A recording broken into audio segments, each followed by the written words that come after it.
शिरोळ तालुक्यातील मजरेवाडी येथील जॅकवेल येथे इचलकरंजी महापालिकेच्या पाणी पुरवठ्याच्या बोंगळ आणि निष्काळजी कारभाराचा पर्दाफाश झाला आहे। विरोधी पक्ष गट नेते उदयसिंग पाटील यांनी नगरसेवकांसह अचानक भेट देत प्रत्यक्ष पाहणी केली असता अनेक गंभीर त्रुटी उघडकीस आल्या। त्यामुळे शहराच्या पाणी पुरवठा व्यवस्थेतील ढिसाळपणा पुन्हा एकदा समोर आला आहे। या पाहणी दरम्यान उदयसिंग पाटील यांनी जॅकवेल आणि पंप हाऊसची सखोल तपासणी करत येथील कर्मचाऱ्यांकडून माहिती घेतली। यावेळी त्यांनी सांगितले की पूर्वी नदीतील पाण्याची पातळी कमी असल्याचे कारण पुढे केले जात होते, मात्र सध्या नदीमध्ये मुबलक पाणी उपलब्ध असतानाही योग्य नियोजन आणि व्यवस्थापनाच्या अभावामुळे नागरिकांना पाणी टंचाईला सामोरे जावे लागत आहे। येथे 540 HP क्षमतेचे 4 पंप उपलब्ध असतानाही केवळ एकच पंप सुरू असल्याचे निदर्शनास आले। ही बाब अत्यंत गंभीर असून प्रशासनाच्या निष्क्रियतेचे उद्योग असल्याची टीका पाटील यांनी केली।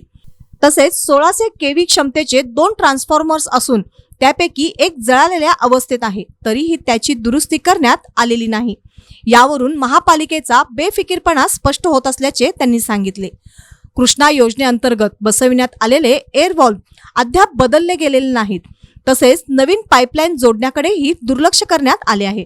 या त्रुटींमुळे संपूर्ण यंत्रणा अपूर्ण अवस्थेत असून ती पूर्ण क्षमतेने कार्यान्वित केली तर इचलकरंजी शहराला दररोज मुबलक पाणी मिळू शकते, असे पाटील यांनी स्पष्ट केले। यावेळी त्यांनी आमदार आणि खासदारांवरही टीका करत या महत्त्वाच्या प्रश्नाकडे जाणीवपूर्वक दुर्लक्ष केले जात असल्याचा आरोप केला। नागरिकांच्या मूलभूत गरजांकडे दुर्लक्ष करणाऱ्या प्रशासनाविरोधात तीव्र नाराजी व्यक्त होत आहे। या पाहणीवेळी नगरसेवक नंदकुमार पाटील, इम्रान हवेरी, अब्राहम वाघमारे, सचिन कारंडे आणि रणजित शिंगाडे उपस्थित होते। या संपूर्ण प्रकारामुळे महापालिकेच्या कारभारावर गंभीर प्रश्न निर्माण झाले आहेत। आज आम्ही मजरेवाडी जॅकवेल या ठिकाणी अचानकपणाने भेट दिली। इथं आल्यानंतर बघितलं तर तुम्हाला दिसेल की नदीमध्ये प्रचंड पाणी या ठिकाणी आज अस्तित्वात आहे। नाहीतर मागच्या वेळी ह्या टायमाला पाण्याची पातळी खाली होती। नशिबाने यावेळी नदीची पातळी अतिशय चांगली आहे, पाणी भरपूर आहे। आता मजरेवाडी जॅकवेलला आम्ही वरती भेट दिली। महापालिकेचे आपले कर्मचारी त्यांनी आपल्याला त्या ठिकाणी सगळी वस्तुस्थिती सांगितली। 540 HP चे 4 पंप या ठिकाणी अस्तित्वात आहेत, त्यातला एकच पंप आता या ठिकाणी सुरू आहे। 1600 kV चे 2 ट्रान्सफॉर्मर या ठिकाणी अवेलेबल आहेत, त्यातला एक सुरू आहे आणि एक जळला आहे।